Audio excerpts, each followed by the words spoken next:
I'm Tom Vasel. Welcome to Week in Review, the video we do every week that goes through all the videos we did the past week and gives you quick descriptions. And then if you want to see the full video, you look in the description of this video here on YouTube and you click them and you can find them. Let's get started. Hey everybody, I'm Zen Garcia, and here's what I did last week. So I did a play-along of Trails of Tucana. You can go back and find that, and you can play along with me even now. And then I reviewed three things. I reviewed Yukon, the Eastern Mechanist, or Machinist, I'm not sure. I rate this a 5 out of 10. And it's an interesting enough collection of mechanisms, and some of them are even clever, but ultimately it sort of boils down to a collection of mechanisms that you will, while playing, find yourself enjoying okay enough, and you'll forget about it in a week. There's no big hook in it. There's nothing about it that's particularly memorable. It's a little bit on the long side, and I found it to simply not be the kind of game that is able to get any hook in me anyway. So hence the 5 rating. I reviewed an expansion to Bali called Village of Tani, and I rate this a 6 out of 10, just a little bit better.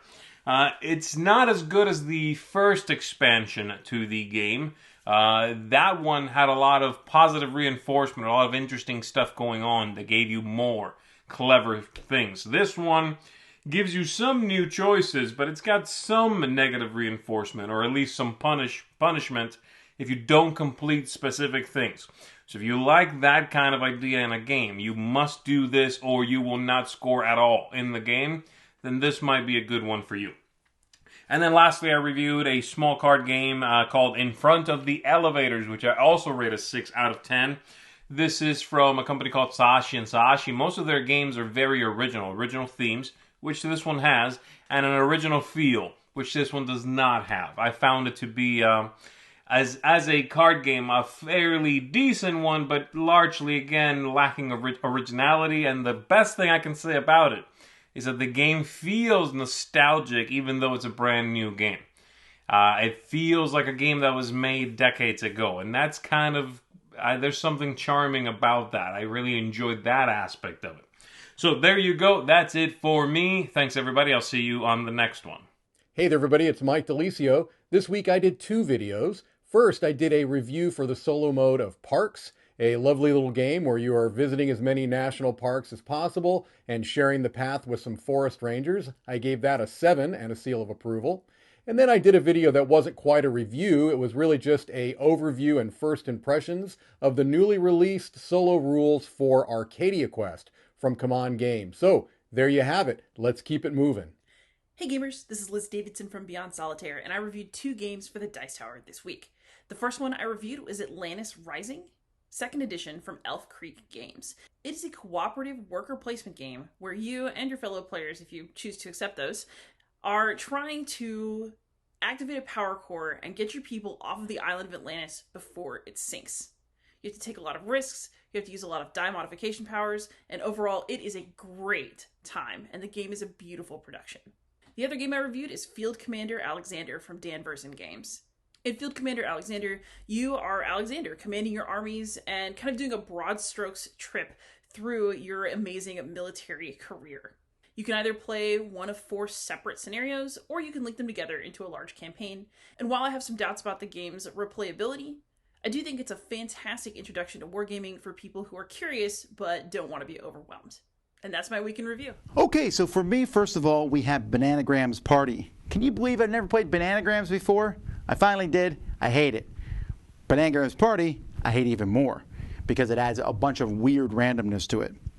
Let's took a look at the Cat Lady expansion. I love Cat Lady, but this expansion, which adds a okay solitaire version to the game, extra players, which I don't really care about, you take that stuff out, there's just a little bit of content left. It's okay, but I don't need it.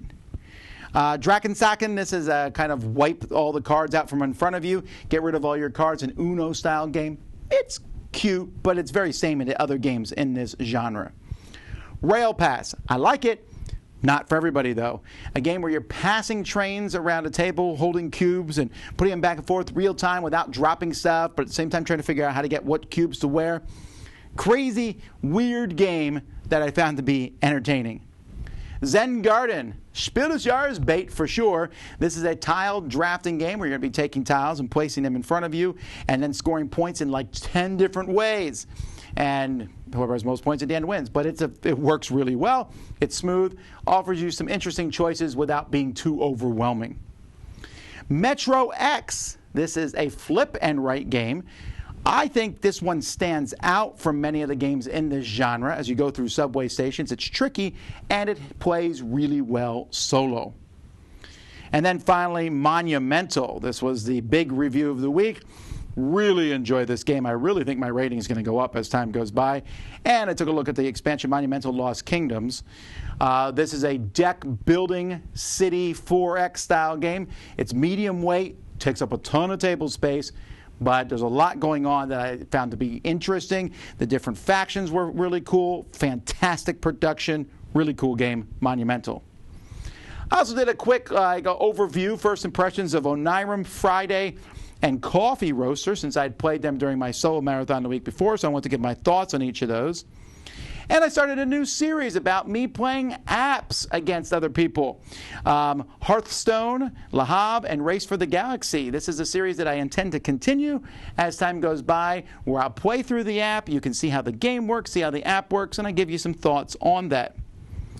I did a top 5 musically themed games, top 10 games for sleepy people, and then Jamie Kagi from the Secret Cabal podcast joined us for top 10 games that we wish had a second edition.